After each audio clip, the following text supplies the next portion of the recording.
My adventure into 40k originally started back in high school, like 2017 I think. One of the guys in my friend group started talking about 40k one day at D&D.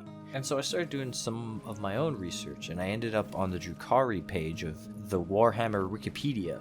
So the next time we went to the Games Workshop store in the city, I decided to pick up a start collecting box of the Dark Eldar as they were known at the time.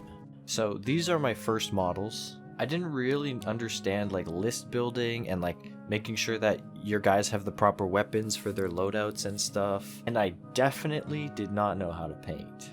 So I got pretty discouraged pretty quickly, and I kind of gave it up for quite a few years. Fast forward to about 2023, I stumbled across Bricky's infamous Every Faction Explained video, and it pulled me right back in. And of course I still had my old Drukhari as they're now known, so I went and I finished painting those jet bikes and the crew for the Raider and also the jet bikes. After that, I was hooked. I was super excited to get back into it, and so the first kit that I picked was a Chaos Legionaries kit, and I decided that I wanted to paint them Emperor's Children. Now again, this was before Emperor's Children were a real army, so I just was doing Chaos Space Marines and painting them pink. And so the end result ended up being these messy Marines. I didn't believe in thinning my paints at the time, and the scheme was definitely still like an in-progress thing, so they're pretty messy, but I consider these like my first models, you know? Now, I still didn't really understand list building, and so when I built them, I built 5 melee guys and 5 shooty guys, but we'll see how I rectified that later on, don't you worry. The next kit I dove into was the start of my ever-passionate romantic relationship with the Terminator kits. I adore the fucking Terminators. The new ones, the Indominus pattern ones. Mwah, mwah. I love my pig-faced boys, and I especially love the Chaos ones. They got those big cool tusk helmets and all the extra spikes and shit. They just look so mean. I love them. These ones, however, being early models, are still pretty thick, pretty messy.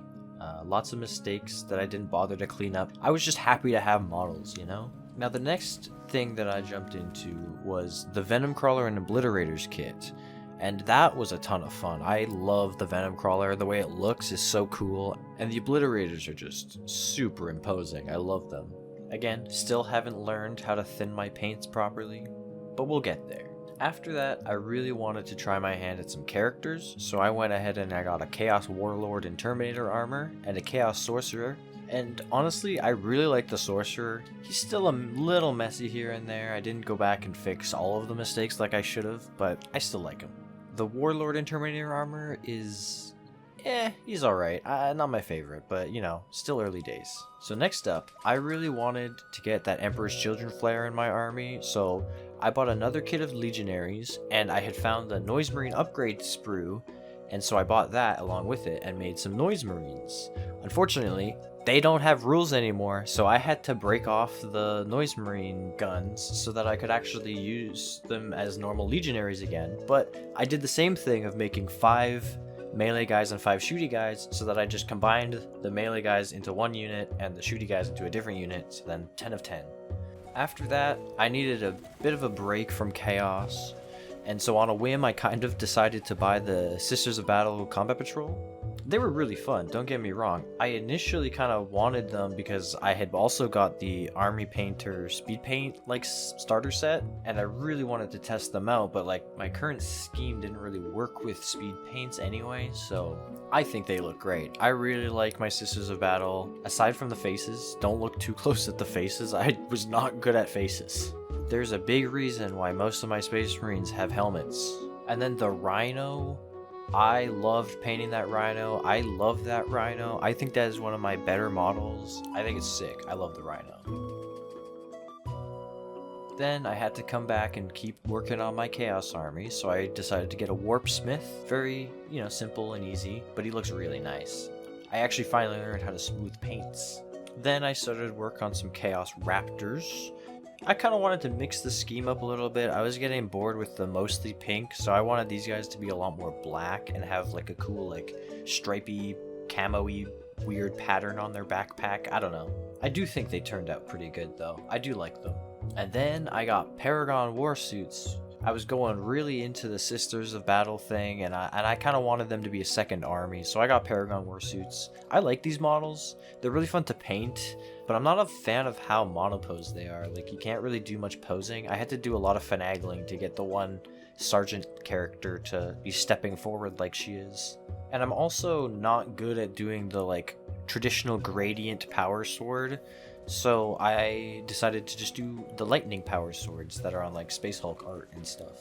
And then I made a rather interesting choice. Mind you, this is all within the same year. I decided to go ahead and buy a box of Primaris Intercessors. So now I have 3 armies. Honestly, don't really know in hindsight why I did this. This Space Marine phase lasted like a couple months, and then I haven't really touched them since.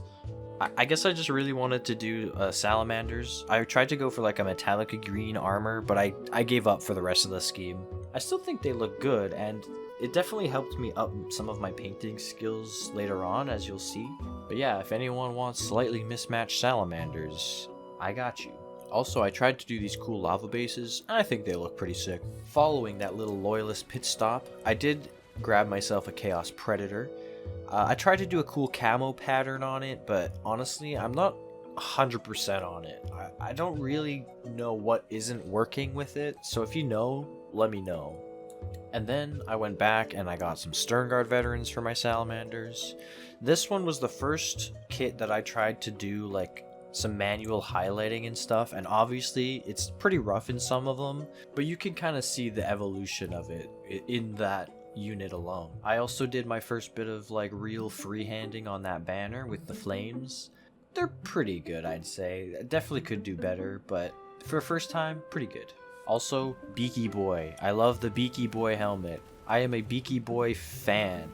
And of course, I had to get the Loyalist Terminators, since I love Terminators so much. And oh, the 10th edition Terminators are just mwah, mwah, mwah, mwah, mwah.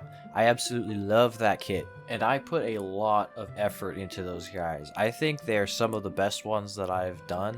I'm overall just really happy with these, and if I do sell my salamanders, I honestly am tempted to just keep these ones as display models, because I just like them so much. Very shortly after, I bought a Chaplain in Terminator armor, specifically so that I could have 500 points for a local event. I didn't even play my salamanders at that event, I just wanted it just in case. Speaking of, that was my first ever time playing 40k was at that event, and it was freaking sweet. I got to play against my friend from high school who originally got me into 40k all those years ago. We played my CSM against his Space Wolves. It was pretty good. I lost. It was a lot of fun though, and I really want to play more 40k eventually. After that, I had a hard time deciding what kit to get next. I couldn't decide between expanding my Sisters of Battle or my Salamanders or my Chaos, and with the rumors of Emperor's Children right around the corner, I was really nervous to overcommit to one army, because I knew that once Emperor's Children come out, that was going to be my new focus. After all, it was the whole reason that I got back into 40k. But I eventually settled on a box of Felgor Ravagers. I thought they're pretty cool. Different kind of cultists, kind of spice it up a little bit. Goat boys with some silly deep strike shenanigans. But then it happened. The full Emperor's Children line got revealed. And I was so excited because oh my god, these models looked sick. They looked really cool. I couldn't wait to paint them in my scheme. It was going to be awesome. And then I realized that 90% of my existing CSM army that I had been collecting over the past like year and a half was completely unplayable in the new rules. And I was going to have to start another new army. And I did miss out on that Champions of Slaanesh box, but I did manage to pick myself up a box of Noise Marines. And honestly, while these kits are really nice and well sculpted and they have lots of details, the Noise Marines themselves are not my favorite kit. I think they just have the heavy weapons problem of like there's only 2 poses you can really do with heavy weapons, gun up or gun down. But I was still excited enough that I picked up Lucius the Eternal, and let me tell you, Mr. Eternal is one cool guy. Although I did break off his tongue and lose it, as well as the middle drug vial on his backpack, but he still looks terrifying. Now, I was really struggling at this point because I had like 1700 points of regular CSM painted Emperor's Children that I couldn't use in my Emperor's Children, but I really wanted to play 40k, and I don't really want to build up a whole new army before I can play, so I kind of made the decision to finish my CSM army, get 2000 points so I can play games and learn the game, and then build up my Emperor's Children to 2000 points, and then kind of phase out my old CSM army. With that in mind, I decided to buy more cultists. Nothing crazy here, they're just normal chaos cultists meant to die, you know the thing. So now I'm in a predicament where I'm both building up my CSM army and my Emperor's Children army at about the same time. I have to pick and choose when to get a model for what army, and I keep picking Emperor's Children because I'm really excited about those. Case in point, I bought another Terminator squad specifically for my Emperor's Children. These ones are sick. I love these ones. I think I did a really good job on it. I tried a new technique with sponging and stuff, and I think they turned out really, really well. And I'm probably gonna keep that sponging theme going with the rest of my armies and the Tormentors / Infractors. I don't remember which ones I built, but they're not painted yet. My Terminators are the last painted models that I did. So those are all of my current models. As for what's next, obviously I want to finish my CSM, but also I really want to start playing more games. Honestly, I'm really anxious about it, especially as a new player. I just don't want to be annoying to people, you know? But I'm confident that once I get into it, it'll be a blast. Otherwise, I'm probably going to end up selling my sisters, my salamanders, and my Drukhari at some point. I like these armies and their lore and all that, but I just don't see myself playing them or collecting enough of them to play them. But long term, I'm definitely thinking about replacing my CSM army with full Emperor's Children. And then maybe Tyranids? Let me know what your favorite model of mine was. And give a like on the video if you liked it, disliked if you didn't. Maybe hit that subscribe button. And if you wanted to see how I painted those Salamander Terminators, check out my last video, aka the only other video on this channel that's not a short. Thank you so much for watching, and I'll see you in the next one when we'll be discussing my lists. Woohoo!